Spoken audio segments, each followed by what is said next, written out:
All right, folks, we're back, and we are now going to talk about what you can do to help prepare yourself now that the hoop house is on the way, and maybe you've got it already. Whatever the case may be, there's a few things, 5 specifically, that we're going to talk about how to ease the transition from you've never built a hoop house before to becoming a hoop house building expert.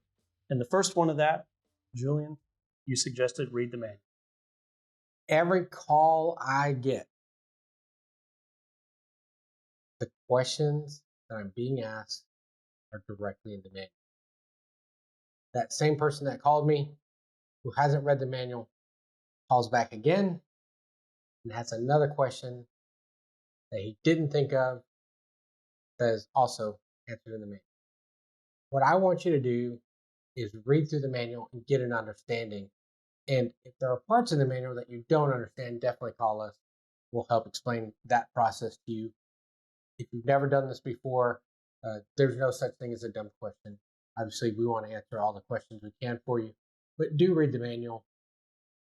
You will find that after you read the manual, you'll have even more questions. And then if you read further in the manual, those should answer the questions that you have. Again, you can always.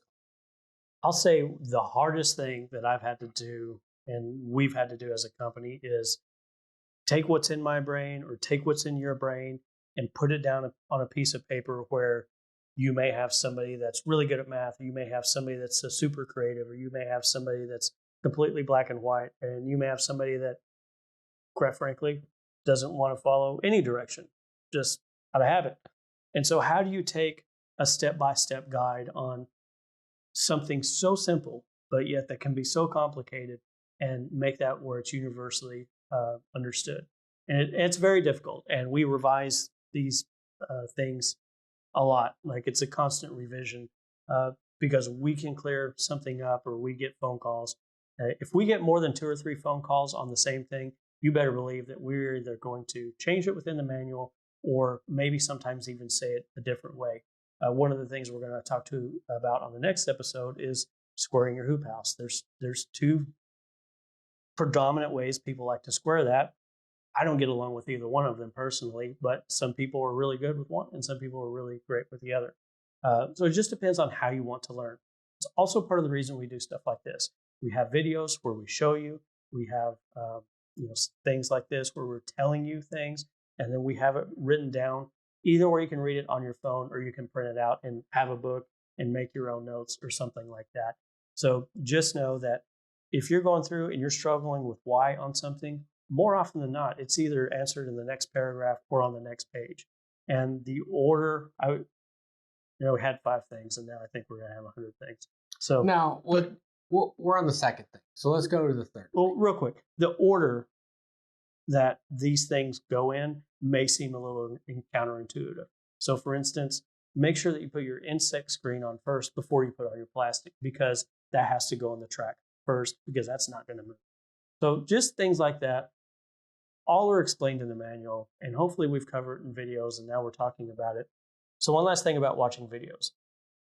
Just because we do a video or another company does a video, or somebody that has built one and has done their own video from their homesteading perspective, one of us, somebody is going to say it in a way that clicks in your mind. So because most hoop houses, by and large, are all put together the same, I do encourage you to watch several videos, not only from us, but from other manufacturers, from other homesteaders. See which ones you like best. They may give you a clearer way to make a decision on what you need from your hoop house or how you're going to build it.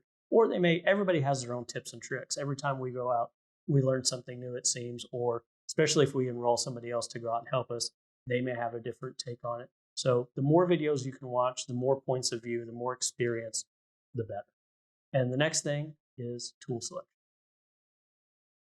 Be aware of what tools you're going to need, how they operate. Safety.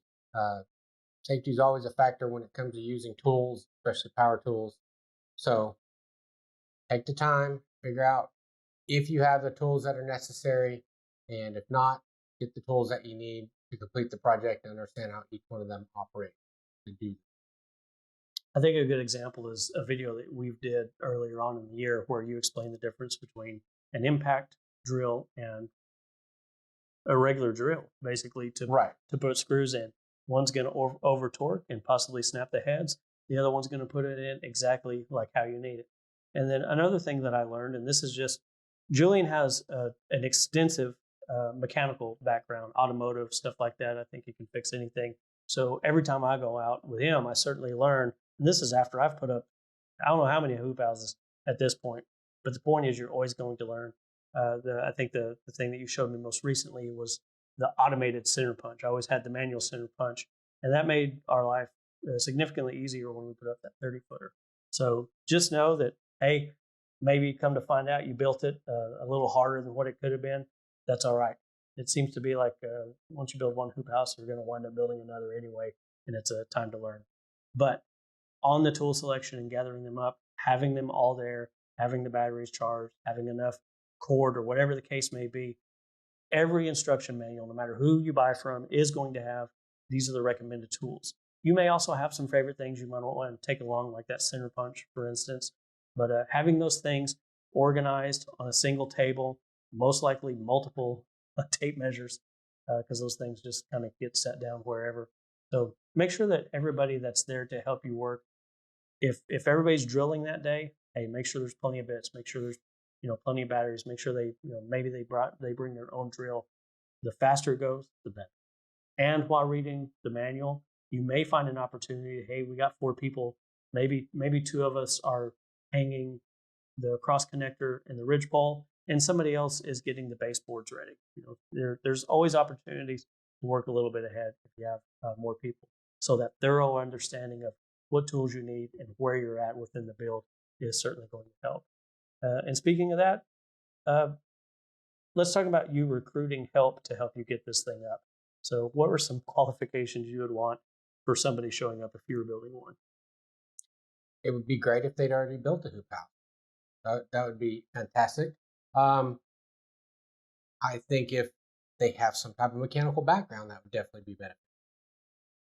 Hey, and look, if you don't have somebody that has built anything before, sometimes just an extra pair of hands or somebody hold a ladder. I despise climbing up and down the ladder. Even if you just had somebody there to while you're on the ladder getting stuff just to help pick up the things that you drop, especially if you're a klutz like I am, that's certainly going to make your day much easier. Even having a support crew to some extent where, hey, at noon, one of our friends is going to go get lunch, or we're going to hire somebody to deliver a pizza or something like that, or just making sure that the ice box, what am I, 80? The cooler. Make sure the cooler has plenty of ice. Ice box, please. Make sure you're cutting plenty of wood for the stove, for the biscuits. So just having somebody there to make sure that not only that the job is getting done, but the workers are fed, hydrated, fueled up. That's certainly going to help. Also, just a little side note, make sure that everybody understands, especially if you have different genders around, where there's a nice bathroom to maybe a terrible bathroom, but a bathroom nonetheless that they can use. The next thing I'll talk about is setting goals. So try to make a point that you're going to take a break. So get the structure squared up, get all the ground posts in, take a break. I'm not saying to quit for the day, but I'm saying take a break, take a look at everything, read over what your next steps are going to be, then complete that task. Whether that's assembling the hoops, putting up the hoops, adding the ridge pole. Try to set goals for the day, what you want to accomplish. Take some breaks in between. Just stop some of the physical activity. Take a little bit of time to think about what the next processes are that you're going to complete.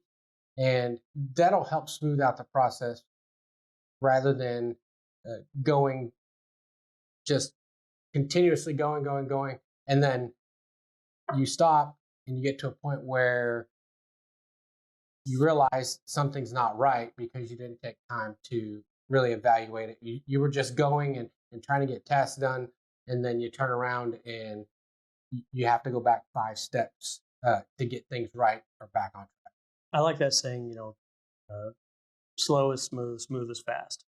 If you hurry through something, or you're one of these folks that I've got to get this thing up tomorrow, I've already missed off on part of the season, my whole year is going to be ruined, and you jam through this thing and it's not a great build, you're going to pay for that in the long run. Try to get these things up and ordered before you need it. Try to get them ordered before the rush happens, before shipping times start picking up, or cutting times start taking a little longer. 2020, 2021 has been just a nightmare for staying in stock for a lot of reasons that we covered in the previous video. So just know that your timeline is going to be heavily affected by availability, cut times, freight, your people that you have helping you come out. All these things can affect it. And I would suggest that anybody that you recruit to come help you, hey, send them a copy of the video, send them a copy of the instructions so they can take a look at it. And it would be well worth a pre-construction meeting to kind of go over that. Does anybody have any questions? Does everybody understand this? Hey, can you lay out the baseboards ahead of us so we're not tripping over it, but at the same time it's there when we need it? Hey, we got the plastic on. Can somebody lay out the EMT and the clips so we're not tripping over it, but it's there when we need it? That's a big part of the labor, is walking back and forth and back and forth. And I think that's a physical toll a lot of people don't consider if they haven't done this before. There is a ton of, if you look at your pedometer on your phone, you're going to walk a lot, way more than usual. And so if you take that and coupled with all the ladder and all the holding and all the drilling that you have to do, it's for a lot of folks, that's muscles that you haven't had to use. It's going to be taxing. So don't get discouraged at the end of the day if you have to knock off a little early. Now, you did say to take a lot of breaks. Also be aware of other people's work habits. Some people don't want to take breaks. If they stop at 10 o'clock, man, they're toast for the day. Some people work off momentum. So don't force a break if somebody doesn't want it, but also watch your people and just make sure they're staying hydrated and they're not doing dumb things and falling off ladders and stuff like that. Capiche? Catfish? All right. I'm trying to do things. Well, you're popular. I'm trying to do things to lighten the load here, folks. This shouldn't be. We're not trying to just drone on here. We've had great times building these things, and it seems to me like we only build a hoop house in the dead of cold. I'm fixing to build one next week in the heat of the summer for the first time, but it's it all takes its toll. But it's a lot of fun because you wind up learning and you accomplish this big badass thing. And the last little bonus thing, I think we went over our 5 topics, but we did write something called the prequel to building your hoop house. This is not an instruction manual. It's to put yourself in a good frame of mind.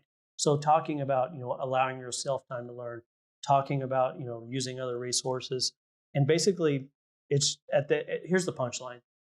Building a hoop house is doing one of just a few steps, but doing it over and over again.